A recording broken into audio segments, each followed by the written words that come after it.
అంటే దేవుడు నిన్ను ప్రత్యేకంగా ఈ ప్రపంచానికి ఘనపరచి చూపించాలంటే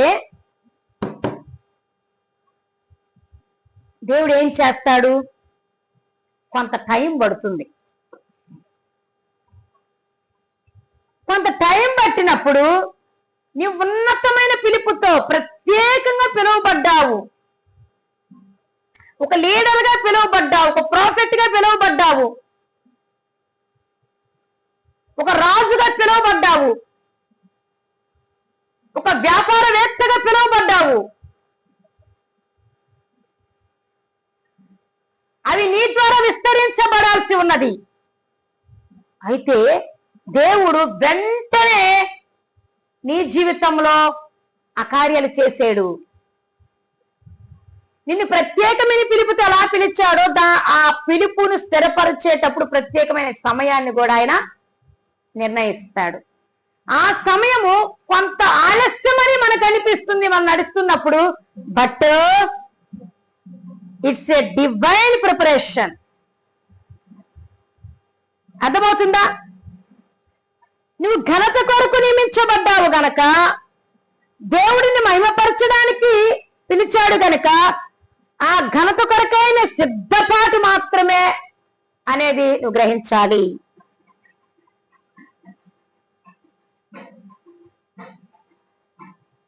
ప్రిపరేషన్. నువ్వు ఆల్రెడీ ప్రిపరేషన్ లో ఉన్నావు.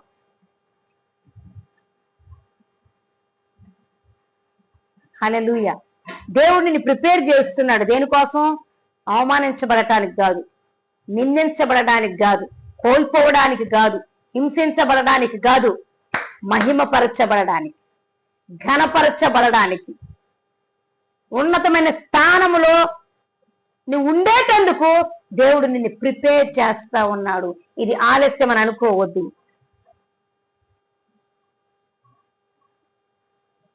ఇది శోధన అని నువ్వు అనుకోవద్దు. ఘనతకు ముందు ఆ టైంలో దేవుడు నడిపించేటువంటి మార్గంలో కొన్నిసార్లు నిందలు, కొన్నిసార్లు అవమానాలు, కొన్నిసార్లు హింసలు, పరీక్షల రూపంలో దేవుడు ఇట్టి ప్రాసెస్ గుండా నడిపిస్తాడు. ఇది దేవుని యొక్క ప్రాసెస్, ఇది దేవుని యొక్క ప్రణాళిక. 1 పేతురు 1:5 నుంచి మనం చూస్తే కొన్ని పరీక్షలు గుండా నడిపిస్తాడు దేవుడు. ఎందుకు? మెప్పు కోసం, ఘనత కోసం, మహిమ కోసం. రోమీలకు రాసిన పత్రిక 8వ అధ్యాయంలో కూడా మనం చూస్తే దేవుడు కొందరిని మహిమ నిమిత్తమే పిలిచాడని అక్కడ రాయబడి ఉన్నది. దేవుడే తన మహిమను ఉదయింపచేసి ఆయన మహిమను అనేకులు వారిలో చూడాలి అనే పిలుస్తాడు, పిలిచిన్నాడు కొందరిని. ఇక్కడ మనం చూసినట్లయితే రోమీలకు రాసిన పత్రిక 8వ అధ్యాయము 30వ వచనం. ఎవరిని ముందుగా నిర్ణయించానో వారిని పిలిచాను, ఎవరిని పిలిచానో వారిని నీతిమంతులుగా తీర్చాను, ఎవరిని నీతిమంతులుగా తీర్చానో వారిని మహిమపరచాను.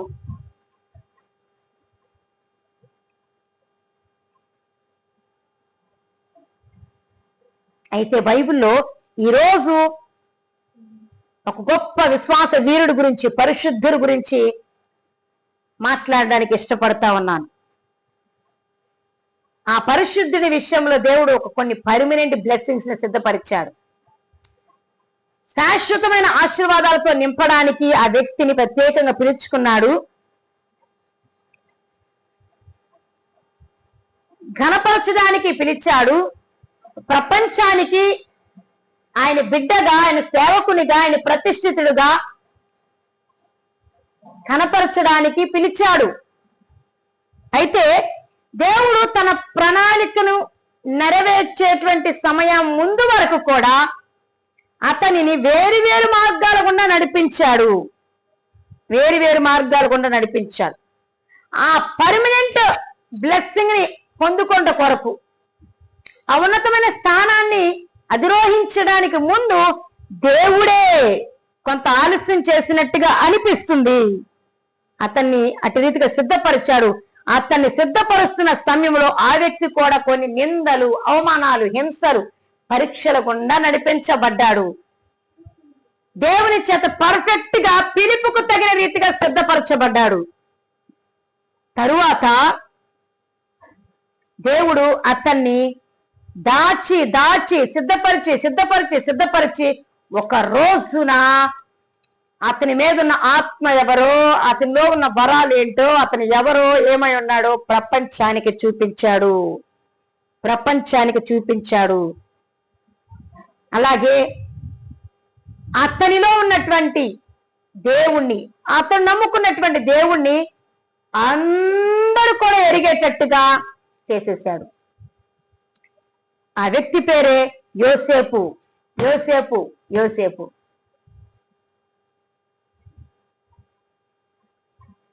అయితే యోసేపు గురించి మనందరికి ఎప్పుడూ తెలుసు. ఈరోజు కొన్ని విషయాలు మీతో మాట్లాడాలని ఆశపడుతున్నాను. యోసేపుని దేవుడు ప్రత్యేకంగా పిలుచుకొని ఆ పిలుపును అతని చిన్నతనంలో ఉండంగానే ఒక కళ రూపంలో, ఒక స్వప్న రూపంలో అతనికి ప్రత్యక్షపరిచాడు. దేవుడిని ప్రత్యేకంగా పిలిచినప్పుడు నువ్వు జన్మించిన దగ్గర నుంచి నువ్వు బ్రతుకుతున్నటువంటి ఆ సమయంలో ఎప్పుడైనా దాన్ని నీకు ప్రత్యక్షపరుస్తారు. చిన్నతనంలోనైనా ప్రత్యక్షపరుస్తారు. దేవుడు ఖచ్చితంగా దాన్ని రివీల్ చేస్తాడు. నీకు చెప్పకుండా తన ప్రణాళికను దాచిపెట్టి చేసే దేవుడు కాదు. యోసేపును ఎంత ప్రత్యేకంగా పిలుచుకున్నాడో, దేని నిమిత్తం పిలుచుకున్నాడో చిన్నతనంలోనే ఒక కళ ద్వారా, ఒక స్వప్నం ద్వారా, ఒక డ్రీమ్ ద్వారా అతన్ని దర్శించి మరి చెప్పాడు. మనం ఆది కాండంలో విషయాన్ని చూస్తే మనకు అర్థమవుతుంది. యోసేపుని దేవుడు ఘనత కొరకు నియమించాడు. యోసేపుని దేవుడు మహిమ నిమిత్తమే పిలిచాడు. యోసేపును దేవుడు ప్రపంచానికి చూపించాలి అని పిలిచాడు. యోసేపు ద్వారా ప్రపంచంలో యోసేపు దేవుడు ఎవరో తెలుసుకోవాలని దేవుడు ఆశపడి మరి అతని పిలుపు ప్రకారం పిలిచాడు.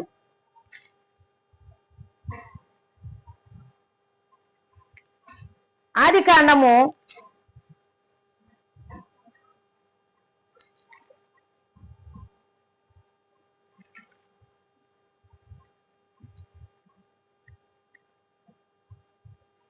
37వ అధ్యాయంలో మనం చూస్తే యోసేపు తన చిన్నతనంలోనే, బాల్యంలోనే ఒక కళ కనిన కళను తన కుటుంబ సభ్యులందరితో పంచుకున్నట్లుగా మనం చూస్తాం. 5వ వచనం నుంచి యోసేపు ఒక కళ కని తన సహోదరులతో తెలియచెప్పగా వారు అతని మీద పగబట్టిరి. అతడు వారిని చూసి, నేను కనిన ఈ కళను మీరు దయచేసి వినండి అని చెప్పాడట. అదే మనము చేనులో పనులు కట్టుచుంటిమి, నా పన లేచి నిలుచుండగా మీ పనులు నా పనను చుట్టుకొని నా పనకు సాష్టాంగ పడినని చెప్పాను.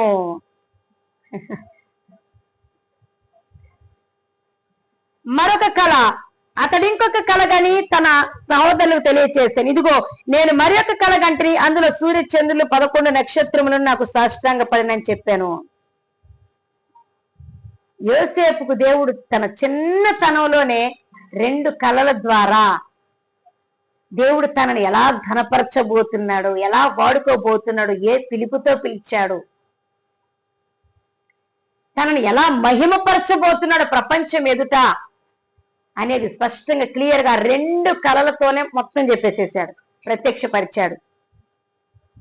అయితే యాజ్ ఇట్ ఈస్ గా దేవుడు కళల ద్వారా యోసేపును చిన్నతనంలో దర్శించిన దాని ప్రకారమే తన నిర్ణయ కాలంలో చేసి చూపించి తనను కనపరిచినట్లుగా జీవగ్రంథంలో చూస్తాం.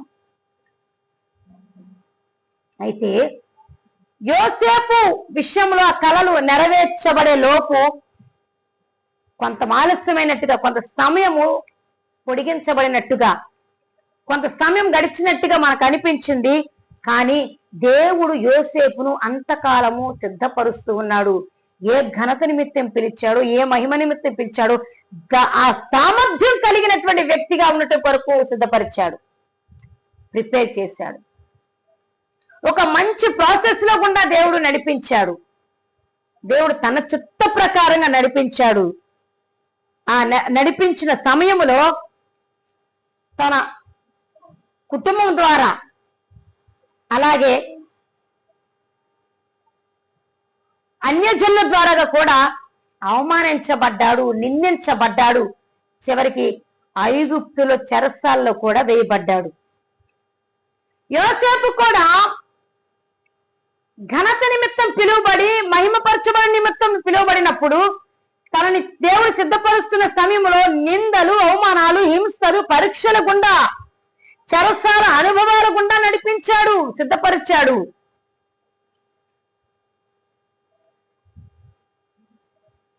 తన సొంత కుటుంబంలో అలాగే బయట కూడా అతను ఎన్నో అవమానాల, నిందలను, హింసలను, చెరను అనుభవించాల్సి వచ్చింది.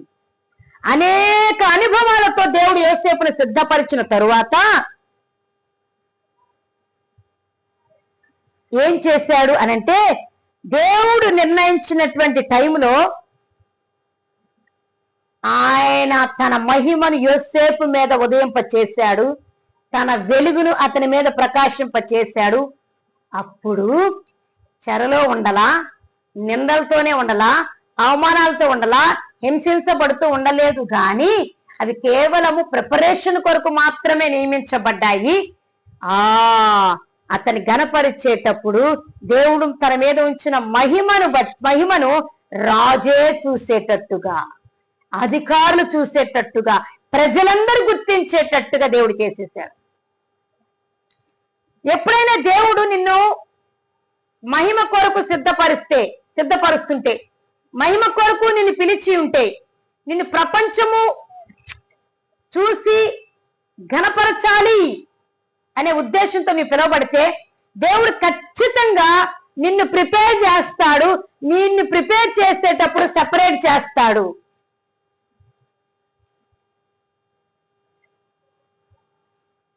ఎలా సెపరేట్ చేస్తాడు? అందరినీ నీకు దూరం చేస్తాడు. అవసరమైతే అన్నిటినీ నీకు దూరం చేస్తాడు. నిన్ను ఒంటరిగా మిగిలిపోయేటట్టు చేస్తాడు. నిన్ను ఐసోలేట్ చేస్తాడు. నిన్ను సెపరేట్ చేస్తాడు. అది నువ్వు గుర్తించాలి. నిన్ను ఆయన ఘనపరచడం కొరకు ముందుగా సిద్ధపరచడానికే సెపరేట్ చేశాడు అని, నిన్ను ప్రిపేర్ చేస్తున్నాడు అన్నది నువ్వు గమనించాలి. దానికి నువ్వు తల వంచాలి. ఆ సమయంలో దేవుణ్ణి నమ్మాలి అని నువ్వు గుర్తించు.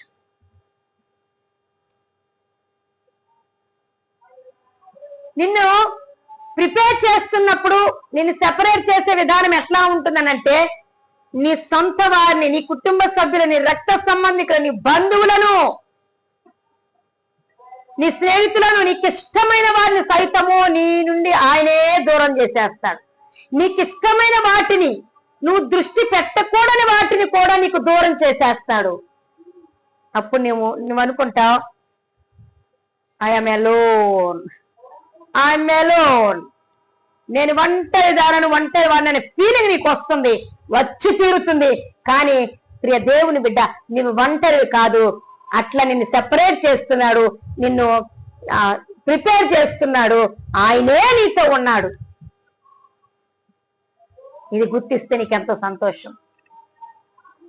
నిన్ను సెపరేట్ చేయకపోతే ఆయన నిన్ను ప్రిపేర్ చేయలేడు. సో ఆయన చిత్తానికి నువ్వు లోబడాలని దేవుని పేట మనవి చేస్తా ఉన్నాను. ఒకవేళ దేవుడు నిన్ను సెపరేట్ చేస్తుంటే నిన్ను ప్రిపేర్ చేస్తున్నాడు కాబట్టి. అలాగైతేనే దేవుని ప్రణాళిక ఆయన అనుకున్నట్టుగా చక్కగా జరుగుతుంది, నెరవేర్చబడుతుంది. ఆ తరువాత ఏం చేశాడు? ప్రిపరేషన్ టైంలో యోసేపును తన కుటుంబం నుంచి సెపరేట్ చేసేసాడు. ఏదో ఒక రీజన్ వచ్చేటట్టుగా చేశాడు. ఈ రోజున తన సహోదరుల యొక్క కపటాన్ని, పగని మనం జ్ఞాపకం చేసుకోవద్దు, కానీ దేవుడే పరిస్థితులను కల్పించాడు. యోసేపు జీవితంలో ఆహ్వానించాడు, అనుమతించాడు. అందాక రాకపోతే యోసేపు కుటుంబాన్ని విడిచిపెట్టడు, తన అన్నల్ని విడిచిపెట్టడు. ఐగుప్తుకు చేరడు. ఐగుప్తులో ఘనతాస్పదముగా దేవుని మహిమ నిమిత్తం ఓడబడడు. అందుకే దేవుడే తన రక్త సంబంధికులను కఠినపరిచి, సహోదరులను కఠినపరిచి వారి ద్వారానే నెట్టివేయబడేటట్టుగా ప్రణాళిక సిద్ధం చేశాడు. కానీ అలా నెట్టివేయబడుతున్నప్పుడు, తృణీకరించబడుతున్నప్పుడు, అవమానించబడుతున్నప్పుడు దేవుడే స్వయంగా ఉండి, దేవుని హస్తం అతను తోడుగా ఉంచి కాపాడుతూ ఎక్కడ గణపరచాలనుకున్నాడో ఆ స్థలానికి దేవుడు తీసుకొని వెళ్ళిపోయాడు. అదే ఐగుప్తు దేశం.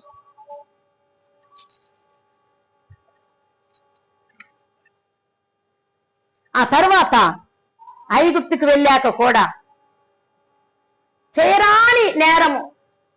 చెయ్యని నేరము తన మీద మోపి చెరసాల్లో వేయించేసేసాడు. చెరసాలకు వెళ్ళడానికి ఇష్టపడ్డాడు గాని తనకి దేవునికి మధ్య ఉన్న సహవాసాన్ని వదులుకోలేదు. తన పరిశుద్ధమైన జీవితాన్ని కూడా కాపాడుకున్నాడు. అంతేకాదు ఆ ప్రిపరేషన్ టైంలో, ఆ తృణీకారంలో, అవమానాల్లో, నిందల్లో, హింసల్లో, చెరానుభవాల్లో కూడా తనతో దేవుడు చిన్నతనంలో చూపించినటువంటి కళలను జ్ఞాపకం చేసుకుంటూ ఆ కళల మీదే దృష్టిని కేంద్రీకరించి బ్రతికాడు, జీవించాడు, ఎదురు చూశాడు. ఆ యోసేపుని గణపరిచే నిర్ణయకాలం వచ్చేసినప్పుడు, సమయం వచ్చినప్పుడు దేవుడే స్వయంగా తన మీద మహిమను ఉదయింపచేశాడు. ఆ చీకటి నిండిన, కటిక చీకటి నిండినటువంటి, ఆ అన్యులతో నింపబడినటువంటి ఆ దేవుని ఎరుగని ప్రజల మధ్యలో, ఐగుప్తు దేశములో దేవుని మహిమ, దేవుని ఆత్మాభిషేకము యోసేపు మీద బలముగా ఉండుట వలన ఆ మహిమను ప్రజలు చూశారు, అధిపతులు చూశారు, అధికారులు చూశారు, రాజు కూడా చూశాడు. యోసేపును రాజు స్థానంలో కూర్చోబెట్టింది ఎవరో? ఒక వ్యక్తి కాదు, ఒక రాజు.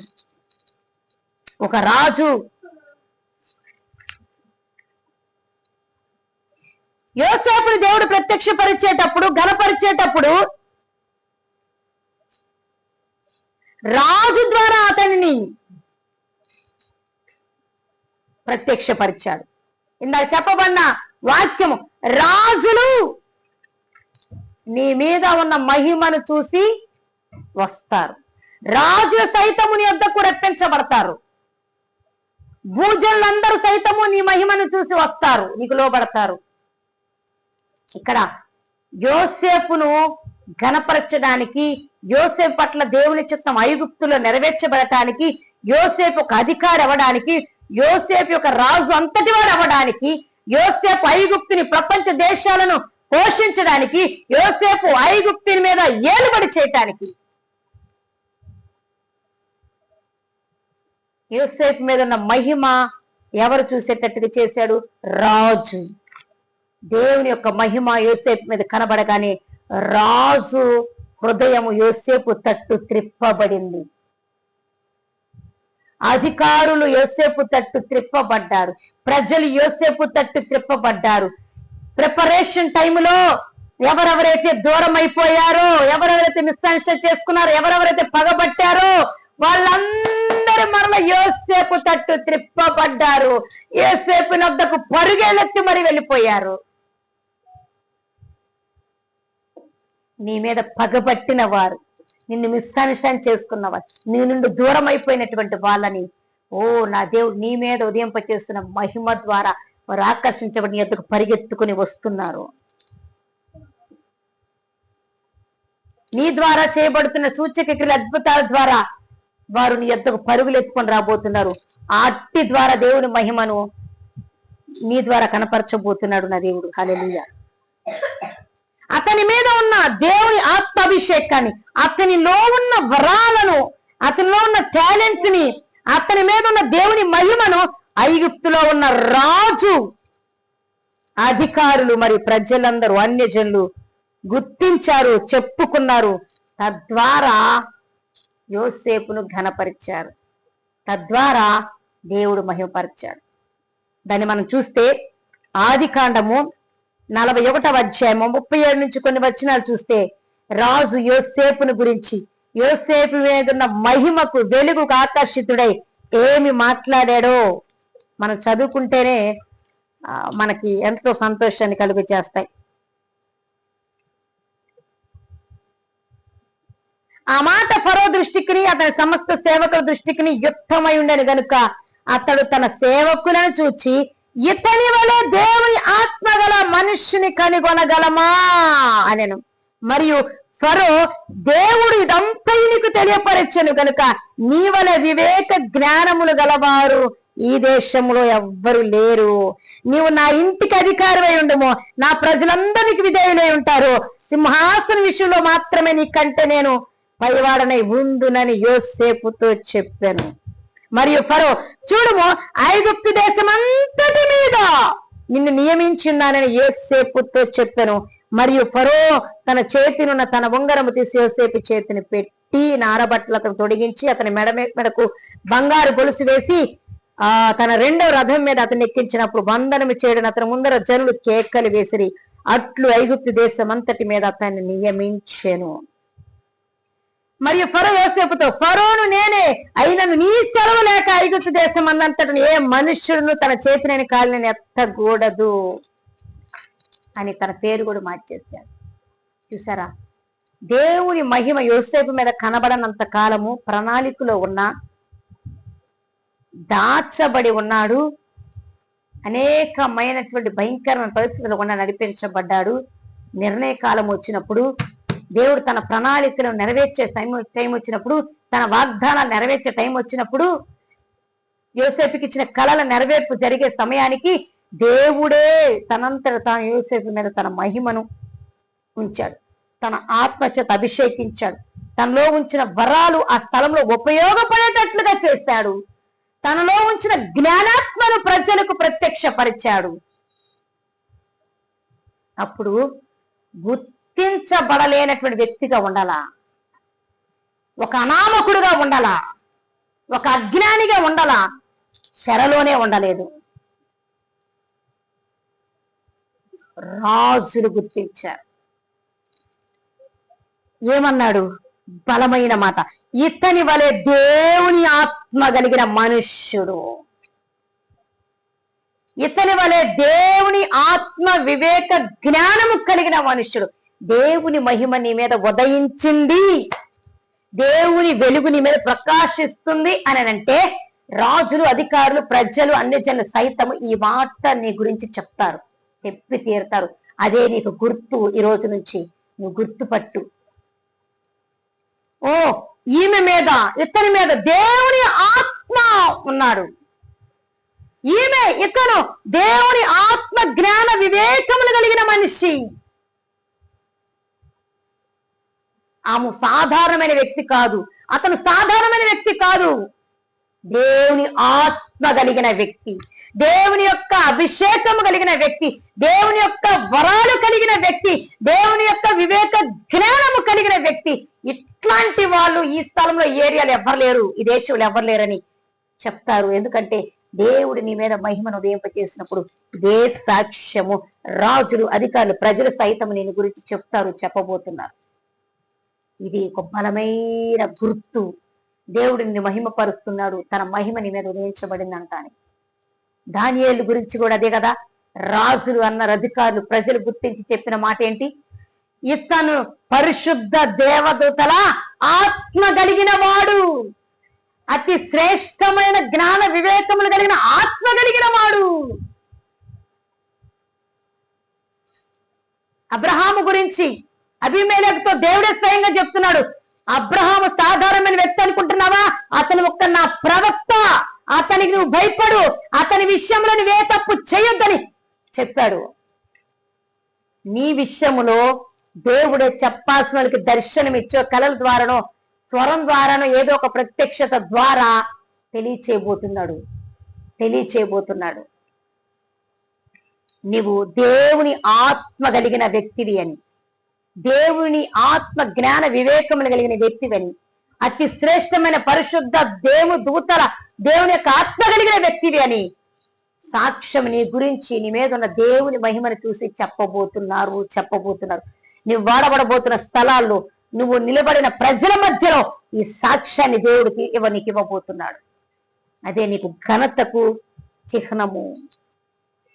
అంత మట్టుకే గాక, ఏ పిలుపుతో పిలిచాడు, ఏ ఘనత నిమిత్తం పిలిచాడో ఆ ఘనతను నీకు స్వతంత్రింప చేస్తాడు. నిన్ను వ్యతిరేకించిన వాళ్ళ ఎదుట, నిన్ను విమర్శించిన వారి ఎదుట, నీతో వాదించిన వారి ఎదుట, నిన్ను నిందించి అవమానించిన వారి ఎదుట, నిన్ను తృణీకరించిన వారి ఎదుట నువ్వు దేవుని పిలుపులో ఏమై ఉన్నావో దాన్ని స్థిరపరిచి, నిన్ను ఘనపరిచి, నిన్ను మహిమపరిచి చూపిస్తాడు. యోసేపును ఎవరైతే పగబట్టి, నిరాకరించి, తృణీకరించి, నిందించి, అవమానించి, ప్రమాదాలకు గురి చేసి తరిమేశారో, ఏ దేశంలో అయితే చేయరాని నేరం చేసి చెరసాల్లో వేయించారో, అందరూ చూసేటట్టుగా యోసేపును ఐగుప్తు దేశం అంతటి మీద ఒక ఏలికగా, ప్రభువుగా, ప్రధానిగా నియమించేశారు. ఓ, చిన్నప్పుడు యోసేపు మనతో చెప్పిన కలలు ఇదేనేమో అని తన సహోదరులు గుర్తించేటట్టుగా చేశారు. దేవుని మహిమ నీ మీద కనబడుతున్నప్పుడు, దేవుని వెలుగు నీ మీద ప్రకాశిస్తూ ఉన్నప్పుడు గుర్తుపట్టనోళ్ళంటూ ఎవరు ఉండరు ఉండరు ఉండరు. అదే దేవుని మహిమకు ఉన్నటువంటి శక్తి.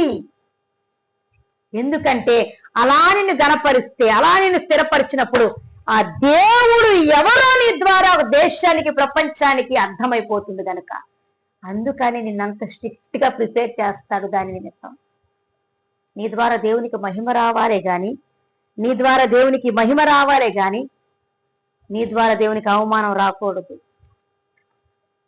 నీ ద్వారా దేవుని మహిమ పరచబడాలని ఆయన ఉద్దేశించాడు.